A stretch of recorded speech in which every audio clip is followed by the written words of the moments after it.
मूर्ख मित्र की कहानी। बहुत समय पहले की बात है। एक राज्य में एक राजा का राज था। एक दिन उसके दरबार में एक मदारी एक बंदर लेकर आया। उसने राजा और सभी दरबारियों को बंदर का करतब दिखाकर प्रसन्न कर दिया। बंदर मदारी का हर हुक्म मनाता था।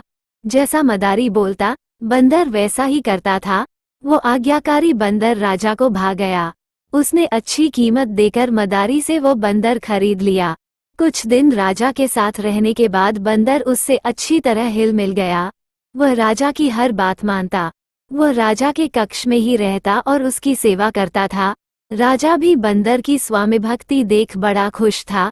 वो अपनी सैनिकों और संतरियों से भी अधिक बंदर पर विश्वास करने लगा और उसे महत्व देने लगा। सैनिकों को ये बात बुरी लगती थी, किंतु वे राजा के समक्ष कुछ कह नहीं पाते थे।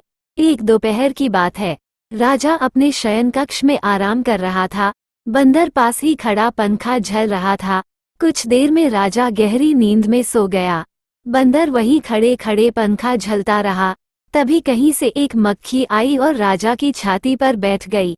बंदर की दृष्टि जब मक्खी पर पड़ी तो उसने पंखा हिलाकर उसे हटाने का प्रयास किया। मक्खी उड़ गई, किंतु कुछ देर पश्चात पुनः वापस आकर राजा की छाती पर बैठ गई।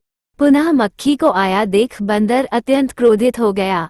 उसने आव देखा न ताव और पास ही पड़ी राजा की तलवार उठाकर पूरी शक्ति से मक्खी पर प्रहार कर दिया।